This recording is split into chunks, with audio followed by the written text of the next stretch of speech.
Can you talk about the mindset of working leads? Just in general, let's touch on aged real quick. Just in general, you touch on, let's say I'm a brand new agent. I just bought 100 aged leads from Agent Lead Lab. What would you say an agent's expectation needs to be with working aged leads? How frequently should they call them? What should they expect? The floor is kind of yours. Yeah. Gotcha. So what's funny is actually we had an agent in our office. I won't say her name, but she just got leads from you guys. She got some aged final expense leads, like whatever it was, like a week ago. She set some appointments. I think she maybe closed one. What I told her, because I was like, I've been working with, Trey and you guys for a while, and I haven't maybe necessarily worked the age ones, but I've been working with you guys for a while, so that my stuff I got, 3-4 months ago is now kind of like aged, right? And I still call those leads all the time. So what I would say is your expectation needs to be, they're not all going to be, sales, obviously, right? They're leads. And it's important to know, you have to understand what you're getting is with the beneficiary on there. That is like your anchor to like everything, right? So your mindset has to be when you're calling these people is like, they literally put the name of the person they want to protect on there. So they were definitely interested in this at some point. So you can't let them try to convince you otherwise. And you have to always come back to that anchor of the beneficiary, because at the end of the day, that's who they're doing it for. So as long as you can get across, it's about the final expense programs and you marked blank as your beneficiary. As long as you can get that out, I think that you're doing your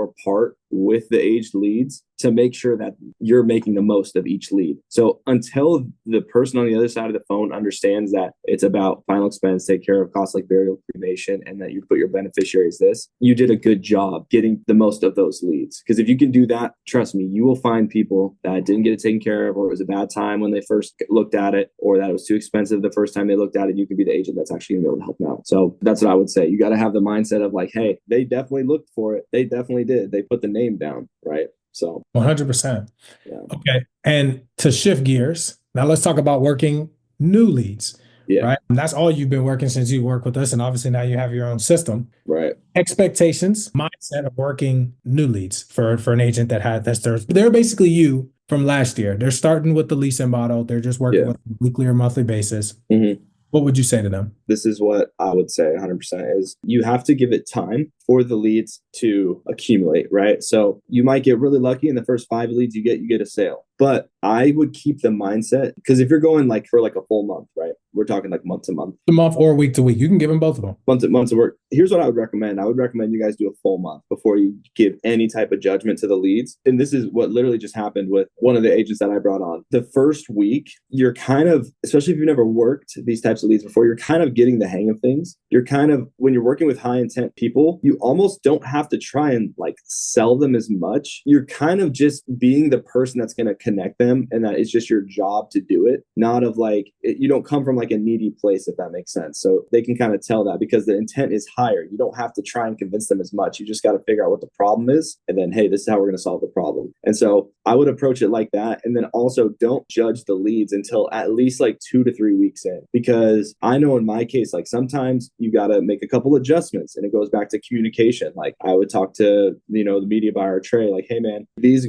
are coming back as either like a bad number, or these guys over here, these ones aren't answering from this area, or whatever it is. And you can make tweaks as you're kind of going. And then also I had an agent, right? They were 2 weeks in, they didn't make their first sale yet from it. I'll just tell them like, man, you just need to keep calling through the leads, because understand guys too, you're accumulating leads every day, right? If you're getting 2, 3, 4, 5, 6 leads every day, well, now you have those leads and the day from the day before and from the day before. And then eventually you're calling the whole list every single day as it's coming in. And then eventually you get to a spot where you've got like 40, 50, 60 leads. Then at that point, that's when stuff's going to start closing. Like for him, then he closed one. It was like 4 days ago, he closed one. And then the next day he closed his next one. And the next day he closed his next one, right? So he went from 2 weeks, no sales. And then on the second week on the first day, sale. Second week on the second day, sale. Second week on the third day, sale, right? Back to back to back. So if you would have judged it on the first week and been like, man, this doesn't work, he wouldn't have had those 3 sales. You know what I'm saying? And then he still has leads coming in for the next, about 2 weeks. And at that point, it's pretty much just all profit, right? So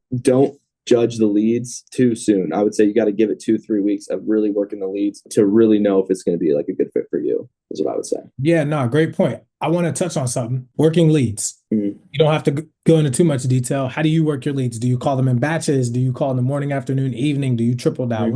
What's your strategy you recommend for new agents? Yeah, I double dial. I start with the most newest lead that came in. I work myself up the list. I would call them in the morning. I call them in the afternoon. I call them in the evening. Different times of the day, you're going to get different people. Some people, they work graveyard. Some people, they're up super early. It just depends. So you want to make sure you're calling at different times of the day to just maximize the amount of people that are going to pick up the phone and that you're going to get the chance to do a presentation for. So I work from the newest, most excited person up the list, and that's pretty much what I'll do every single day. And then eventually, like maybe say I'm like 2 weeks in, I'll maybe start at the top of the list, and then I'll work from the top of the list down and kind of switch it up. But as long as you're consistently dialing the leads at different times, you should get people that are going to be able to pick up. And what's crazy too is like you might not get somebody that answers for the first 2 weeks. And on that third week, they pick up and they end up being interested and want it, right? So you got to just be persistent and be consistent with what you're doing.